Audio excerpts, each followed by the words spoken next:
வணக்கம். இலங்கைக்கு வர புலம்பெயர் தமிழர்கள் மிக கவனமாக இருங்கள். இந்த விஷயத்துல இந்த அக்கா சொல்ற வீடியோவை பாருங்கள். நெக்ஸ்ட் டைம் ஸ்ரீலங்கா போனீங்கன்னா நான் உங்களுக்கு ஒரு டிப்ஸ் சொல்றேன். நீங்க எங்கேயாச்சும் வெளியில போகணும்டா ஊபர் புக் பண்ணுங்க, பிக்மி போடுங்க. அதே மாதிரி ஓட்டோல டாக்ஸி இருக்கு, மீட்டர் டாக்ஸி, அதுல போங்க. தயவு செஞ்சு நார்மல் ஓட்டோ பிடிக்காதீங்க. ஏன்னு சொன்னா நீங்க கொஞ்சம் வெளிநாட்டுக்காரன்னு தெரிஞ்சா ஓட்டோல நிறைய காசு அடிக்கிறாங்க. எனக்கெல்லாம் நிறைய தடவை இன்சிடென்ட் நடந்துட்டது. 120 rupees தான் அங்க மினிமம் ஃபேர். அந்த ஃபேர் கொடுத்து போற இடத்துக்கு என்கிட்ட 400 கூட வாங்கியிருக்காங்க. இதான் விஷயம். நாங்களும் பல தடவைகள் இது சம்பந்தமாக அனுபவப்பட்டிருக்கிறோம் தான் சொல்லணும். இப்போ உதாரணமாக யாழ்ப்பாணத்துக்குள்ள எடுத்தால் கூட யாழ்ப்பாண நகர் பகுதியில் இருந்து கொண்டு திருநெல்வேலி சந்திக்கு போகிறதுக்கு திருநெல்வேலி சந்திக்கு போகிறதுக்கு சாதாரணமாக நாங்கள் பிக்மி என்ற ஆப்பில் எடுத்து பார்த்தோம்னா 250 ரூபா தான் காட்டும். கிட்டத்தட்ட 250 ரூபா, 260 ரூபா, 270 ரூபாக்குள்ள தான் காட்டும். ஆனால் நீங்கள் நேரடியாக யாழ்ப்பாண டவுனில் இருக்கிற ஓட்டோவை போய் பிடிச்சிங்கன்னு சொல்லி சொன்னால் குறைஞ்சது 600 ரூபா கேட்பார்கள். 600 ரூபா மட்டும்தான் கேட்குறாங்க, இல்லை சிலர் 700 ரூபா கேட்குறார்கள், சில பேர் 800 ரூபா கூட கேட்குறார்கள். எங்கள்கிட்டயே வேறு கட்டங்களில் அந்த இடங்களுக்கு போகிறதுக்கு அதிக அளவு காசு கேட்டுக்கிறார்கள். இதுதான் நிலைமை பாருங்கள். பிக்மில் 250 ரூபான்னு சொல்லி சொன்னால் அந்த 250 ரூபாக்குள்ள அதாவது அந்த ஓட்டக்கூடிய எரிபொருள் செலவு, அந்த ஓட்டக்கூடிய செலவு, அதாவது என்ன அந்த டிரைவருக்குரிய லாபம், அதே போல் பிக்மிக்குரிய லாபம், 2 லாபத்தோடு சேர்த்து 250 ரூபா பெறுது. அதில் அவர்கள் ஓடுகிறார்கள். ஏன் ஓடுகிறார்கள்? லாபம் பெறப்படினால தான் ஓடுகிறார்கள். சரி, 250 ரூபான்றதை பிக்மி தன்னுடைய எப்போ வச்சுக்கொண்டு இவ்வளவுக்கு இறக்கி ஒரு ஒரு ஒரு ஒரு அடிமட்ட வெளியேண்டு வச்சா கூட அங்கேயும் லாபம் பெறுது. சரி, எல்லாம் வேண்டாம், 350 ரூபான்னு வச்சுக்கொள்வோம். அப்படி 350 ரூபா அப்படின்னு சொல்லி வச்சுக்கொண்டா கூட உண்மைக்கு பாருங்களேன், 350க்கும் 600 ரூபாக்கும் எங்கே வித்தியாசம்? 600, 700, 800 ரூபாக்கும் எங்கே வித்தியாசம் இருக்குது. இது நிறைய இடங்கள் இதே மாதிரி தான் இருக்குது. வேறு இன்னும் சில இடங்கள் நாங்கள் அனுபவப்பட்டோம். சாதாரணமாக பிக்மியில் செக் பண்ணி பார்த்தால் 700 ரூபா, அதாவது 690 ரூபா, 700 ரூபா காட்டுற இடத்துக்கு நாங்கள் ஆட்டோவை பிடிச்சி போகிறோம். எங்களுக்கு தெரிஞ்ச ஆட்டோ, எங்களுக்கு தெரிஞ்சு திருப்பி ஓடுற ஆட்டோக்காரங்களே 1500 ரூபாய்க்கு மேலே தான் எடுக்கிறாங்க. 1500 மேலே எடுக்கிறாங்க. நாங்களாம் கேட்குறது இல்லை, முகத்தை முடிக்க இல்லாது. சரியா? அப்போ என்ன விஷயம்னு பார்த்தால் யோசிச்சுப்பாங்க, 700 ரூபாவில் அதில் லாபமாக இருக்குது.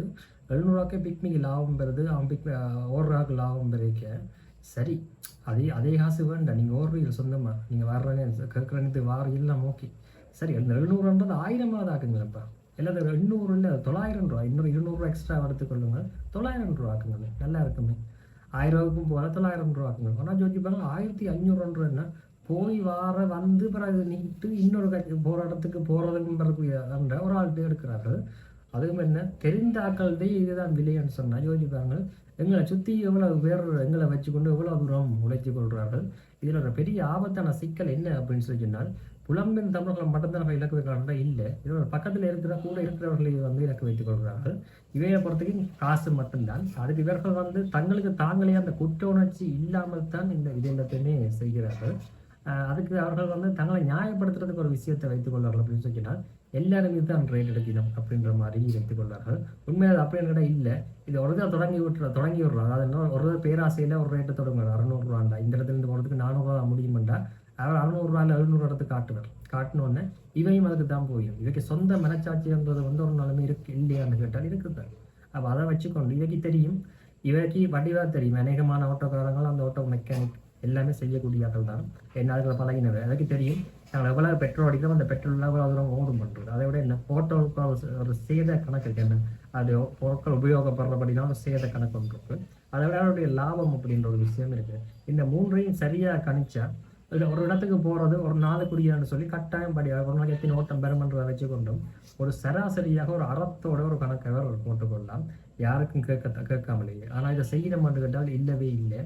அடித்து பிடிச்சி முன்னுக்கு வந்துடும். அதனால் இன்றைக்கு ஓட்டோடி நாளைக்கு முன்னுக்கு வந்துடும் அப்படின்ற அளவிலாம் வந்திருக்கணும். அதிகமாக ஆட்டோக்கள் ஊருக்குள்ள அதிகரிக்கைக்கே டவுட் வந்துட்டது அதிகம். என்னன்னு சொல்லி சொன்னால் இதில் இந்த மாதிரி ஒரு சிக்கல் இருக்குண்டு. உண்மையை சொன்னால் மக்கள் பலர் இதை கேட்கறதே இல்லைங்க. அந்த மக்களுக்கு ஒரு பெரிய சகிப்புத்தன்மை இருக்குது. அடுத்தவங்கள்ட்ட கேட்கறதுல ஒரு கூச்சம் இதெல்லாம் இருக்குது. அதாவது மிகப்பெரிய கொடூரங்களையே சகிச்சு பழகி போனாக்கள் தான் அந்த மக்கள். அவங்க இந்த கொடூரங்கள்லாம் பெரிய அளவில் இருக்காது. அதாவது போய் கேட்க போகிறதுக்கு அவனுக்கு அந்த காசை கொடுத்துட்டு போகலாமே அப்படின்ற மாதிரி தான் யோசிச்சு கொள்வார்கள். ஆனால் என்ன, அதான் ஒரு சரியான முறையில் அதை உழைக்கதான் அது சரியான முறையில் பயன்படும். இங்கே ஒன்று ரெண்டு பேர் இல்லை, மொத்த அமைப்பே, அதாவது என்ன சமூகமே இந்த மாதிரி தான் போய்கொண்டிருக்கீங்க. அது ஒரு ஆபத்தான கூட்டு தற்கொலைக்கு தான் சமூகம் போய்கொண்டிருக்குன்னு சொல்லணும். காரணம் பணம் மட்டும் இருந்தால் காணும் அப்படின்ற அளவுக்கு போயிட்டுது. எல்லாருமே நாங்கள் பிரிஞ்சு வைதான்ருக்கிறோம். ஒரு செயல் அடிப்படையில் ஒரு பேச்சில் தான் சும்மா சேர்ந்து அமைப்போ தமிழர்களோ இது எல்லாமே கதைக்கிறது. மற்றபடி எல்லாருமே தனி இயல்பு தனி இலக்கு என்னென்றால் காசை உழைக்கிறது. தங்களுக்கான காசை உழைக்கணும், அது அதிகமாக உழைக்கணும், அதுக்கு என்ன சாட்டுன்னு சொல்லி கொள்ளலாம் அப்படின்றதும் அந்த சாட்டை சமூகமயப்பு, அதாவது என்ன சமூகத்தில் இப்படி தான் இருக்குது அப்படின்ற மாதிரி தங்களுக்கு தாங்களை சொல்லி நம்ப வச்சுட்டு அதற்கு தனித்தனி நபர்களாக உருவி கொண்டே இருக்கிறாங்க. இது ஒரு ஆரோக்கியமான ஒரு விஷயமே இல்லை என்றே சொல்லிக்கொள்ளலாம். கவனமாக இருந்து கொள்ளுங்கள். புலம்பெயர்ந்த தமிழர்களோட பக்கத்துலேயும் இருக்கிறது. அவைக்காவது கஷ்டமாக இருக்கலாம். சொன்னால் டக்குனோட போகணுமெண்டா கேட்குற ஆசை கொடுத்துட்டு போகலாம், அந்த கேட்குற ஆசை இருக்கும். ஆனால் அதுக்கு பின்னுக்கும் பல பிரச்சனை இருக்கிறது. காரணம் அதே தான். நாங்கள் பழகினோடனே ஊரில் இருக்கிற கஷ்டப்பட்ட கடையில் அதே காசை எதிர்பார்ப்பினோம். எல்லாரும் அதே ஸ்டாண்டர்ட்லேயே வரைக்கணும். எனக்கு 5000 ரூபா கேட்டு பழகிட்டேன்டா, 5000 ரூபா வாங்கி பழகிக்க அந்த பிரச்சனை வரும். அப்போ அதை எல்லாத்தையும் மனசில் வச்சுக்கொண்டு தான் சில வெளிநாட்டு புலம்பெயர்ந்தவர்களும் சும்மா வார ஒரு நாம் அள்ளி விசுக்கிறது, மிச்ச காசு வாங்க போகிறது எல்லாம் ஒரு அதெல்லாமே கவனத்தோடு செய்து கொள்ளணும். ஆனால் இங்கே எல்லாமே என்ன எல்லாம் தனக்கு மட்டும்தான் ஜோதிச்சு கொள்வாங்க. அதால் அதை இதையும் அவர்கள் பயன்படுத்தி கொள்வார்கள் அப்படின்னு தான் சொல்லிக் கொள்ளணும்.